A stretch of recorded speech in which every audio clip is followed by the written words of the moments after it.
all these places are our brothers. We're living like neighbor. Somebody was talking the other time, say, Edo, this. Before there was Oba villages, Esan, the greater one, Esan. People don't know about that. Go and read. The Ishan people know what I'm talking. The Ishan who are educated, they know. Esan existed for centuries before we talk of Oba reigning. Esan.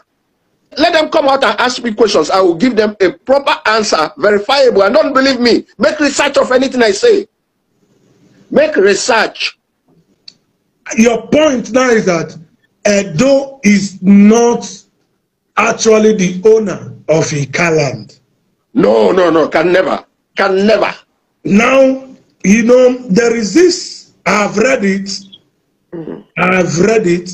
I've also, that Edo people travel from somewhere to that place where they are. Yes, of course. They travel.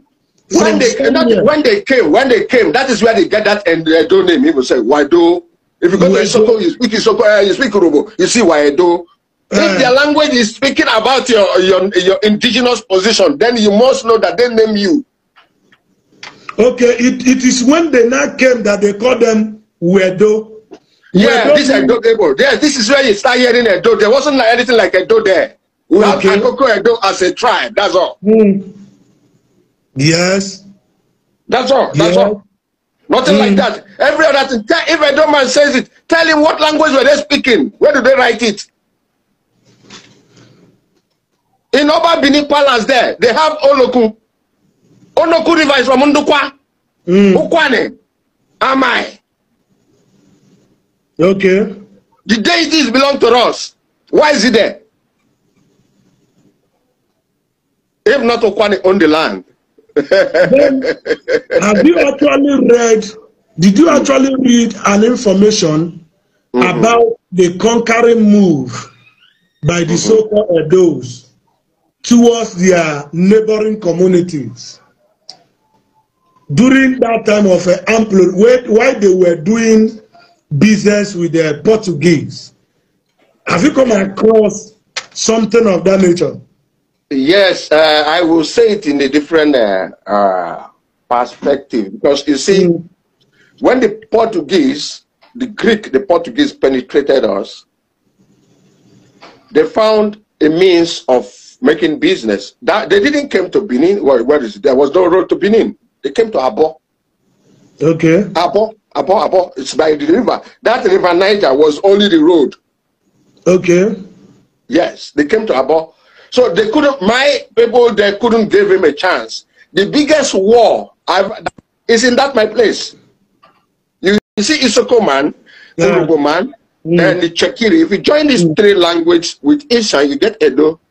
So what are we talking about? Okay, your submission now is that Edo actually borrow language from this clown that you just mentioned. Of course. What we have there is Akoko Edo. Okay, they borrowed from Urobo, Okwale, Isoko, Ikwale, Isha, Auchi, to get this, like this, their language they are speaking now. Yes, of course. Yes. Okay. If they say they have it, let them show where they write it. Okay, let me ask again. All right. Good morning, everyone. This Ojelimi. Quickly, as it has always been, you already watched the video. You listened to the voice. That is a voice from an Igbo man, giving the part of history that are available or at his own disposal. Now, I'm a person that I don't just come out to. I don't just follow what people say. I'm not a Benima. I'm an Esan man. And if you come with a history that amplifies the Esan, and I know this history is wrong history, although it amplifies the Esan, that history, I'm going to turn it down. Because when you dilute the truth or you amend the truth to suit you, very soon you will no longer have the truth any longer. I don't just put out any video I received or any video I see on social media that talks about the Esan. I first of all analyze it and look at it if this person is saying the truth. And now I can tell you, a Benima, when you tell a Benima that the Oba of Benin owns the entire world, a Benima will be very, very happy, and he can almost do anything for you. Just for you saying that Agasoredo, Edo Odion, Edo Rasoroma, Edo Odion. Meaning, when you get to Benin, Benin is your senior. And when Benin gets to your own kingdom, Benin is still your senior. I will say that is a stupidity of the highest order. Because the last time I checked, it takes the British 3 days to put Benin where they belong, which are the bottom at the list. Now, this is a history, because this Idu, when people I don't emphasize so much on the Idu, not because Idu is not true. Idu is true, because when you go to Esan land, you will still find these elements of Idu. For instance, we have Idumu. Idumu is like a community. So we have Idumu as we call community Idumu. Now, when you come to Benin, there is nothing like Idu. There is nothing like you won't find that trace of Idu in Benin. That is to tell you that something is fishing. Benin was not originally a kingdom. And I have said it before in some of my videos that Benin is like a coat of many colors. Coat of many colors is a honorable coat. It's just that the coat was created out of frustration. You know what I mean? Now, I said it before that Benin was created by several people. Esan is one of those people who created Benin. The Ishekiri, they are one of those people who created Benin. The Igara, the Afema, they are one of those people who created Benin. And you see, when we come out sometimes, when we say some certain things, I'm sorry, like I said, I won't bring out some documents, because most people who go through all this are Benin people. And like I said before, Benima is not interested in the truth. As long as the truth does not emphasize that the Benin monarchy, they rule the world, forget about it. They are not interested. So they are dumb to that extent that it doesn't matter. So as they just want to hear that Benin owns the world. That is all they want to hear. But with the Esan, we are not stupid to that extent. We have some stupid Esan people, and even some stupid Esan kings, but not everyone. We have people who their mind is still intact. People who are intellectually oriented. Like what you hear the man said. He said, not every Esan person knows the truth. He said those who are educated, they are educated and they know the truth that the existence of Esan is far, far beyond the Benin. Because Esan existed for centuries before our brothers left. Some of our brothers left their families.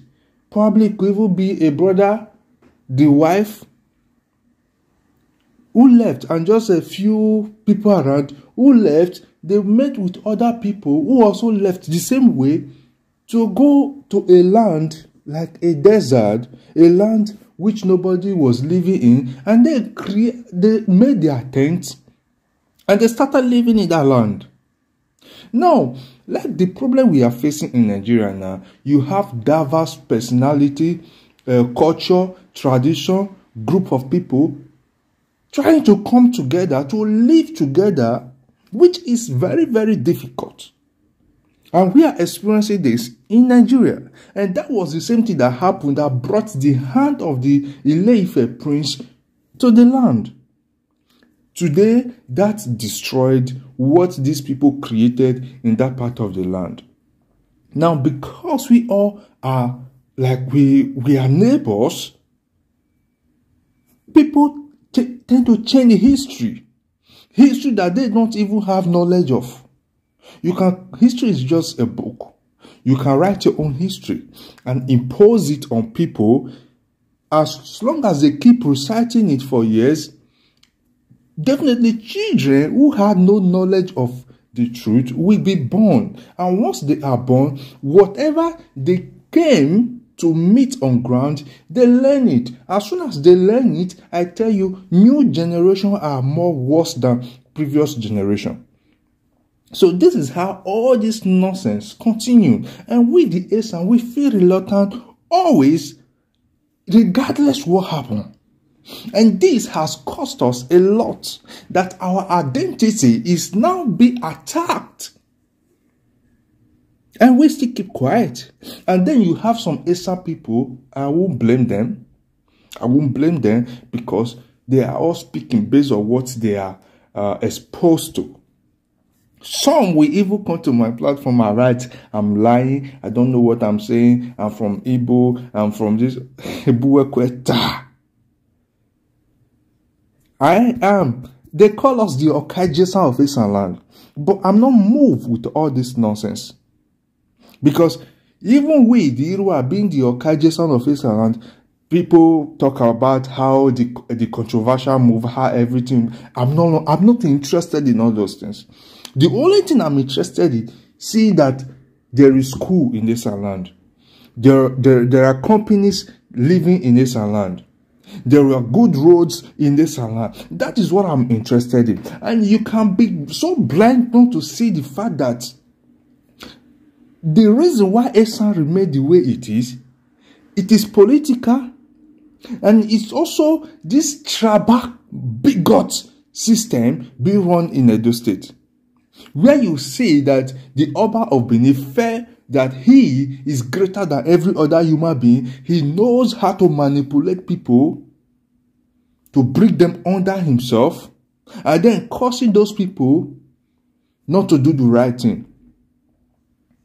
This is the issue we are having in the state. Now, this system of having one king trying to be the leader of other kings, for me, it doesn't work well. Because every king is a king in his own kingdom. You can't be a king in your kingdom and try to be a king in another man's kingdom. And mind you, if you give a person a right, just a little right, if you don't manage that right to always cut the person to his size, to always let them know their boundary, it's just a matter of time, they will claim your kingdom. And this is what is happening in Esan land. And this nonsense, we, the new generation, we are not going to take it. I won't say it pains me when I see the Oba of Benin going to Iruwa, calling the Esan the children of the Oba. Which Oba? Which Oba? So, and you see some Esan people shining their teeth over this nonsense, this abomination. So, if you don't know what to say, you must not say something and you must not type something. You can just relax. There are good people of Esan who, they know the truth, but they don't know how to put it. They prefer speaking to someone who knows how to put it and tell, look at this what I know, look at this what I know. That is how a reasonable human being behave. Not someone said he's from Ekboma. He said that they came from Benin. My brother, I don't know how you got to Ekpoma. There is a history of Ekpoma that is linked to the Benin. Now, this history, let me educate you. I'm not from Ekpoma. I'm from Irua. Now, and again, before you even think, I don't support our king in Irua. I don't support what they do. Not just Irua. Every other king in this land who stand against the truth, I don't support them. Before you go and hit hammer on that aspect, let me first of all clear it now. There is a history of Ekpoma that is linked to the Benin. It's just like you kidnapped somebody. You kidnapped a child. And that child is an heir to a throne. A time came, this child you kidnapped, it was a very little child. And now that child has grown, has learned your culture, has lived with you. That child believes that you are his parents, is part of your system. And the time came, the original family of that child came and said, this child is an heir. And this child needs to reclaim back what belongs to his father. We need that child to come now. Release the child, let the child come. And thereby you releasing that child, wash it into his soul that, don't forget, you are our child. You came from this family. See the people who loved you. See the people who, as a matter of fact, you lived in the palace. So you are a prince. So we are sending you to go and rule another kingdom. Without letting the child know that the Oba is not sending you to go and rule another kingdom. You are already a prince before you were being kidnapped by the Oba. So your people is not demanding. At least sometimes, I don't know if it is a Christianity that have changed a lot of things. Before, some things you don't just assume. You go and consult your ancestor. You consult, perhaps if they know that you will be able to handle the truth, they will let you know. If they know that you will not be able to handle the truth and the truth will be dangerous to you, they will prefer to keep it and wait for someone who will be able to handle the truth, someone with the heart of a lion. Then they reveal the truth to the person. This is where we get things wrong. So when an Ekpo Mama come and say we are from Benin, you don't know your history. You only know the part before the Red Sea. You only know the part after the Red Sea. You don't know anything that happened before the Red Sea. A lot happened before the Red Sea. So before the prince that came from the Ekpoma prince that was returned from Benin came, something happened. His father was killed. And then he was kidnapped by the Benin in retaliation to what happened in Uromi. After the Uromi king beheaded the prince, the king of Benin at that time. So in retaliation, knowing that all Esan they are one, they went through Ekpoma to attack Ekpoma unknowingly. Before the other Esan came, they already did what they did and they left. And then they killed the king and then kidnapped the prince, the heir to the throne. So it's shameful that Ekpoma people, the fact that you have a library at your disposal, a library of Esan culture and tradition, you don't go there to learn.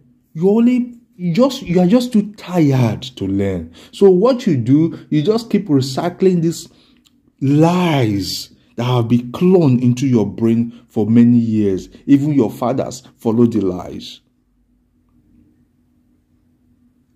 It's shameful. You would think you are doing us harm. Because when you come to my comment section, you make some useless comment. You think you are doing me harm? Me? Oh, jelly, me? I don't need the humor to survive. I don't need a human to be heard. I am not jelling me. I didn't name myself that name. You arrest my case here.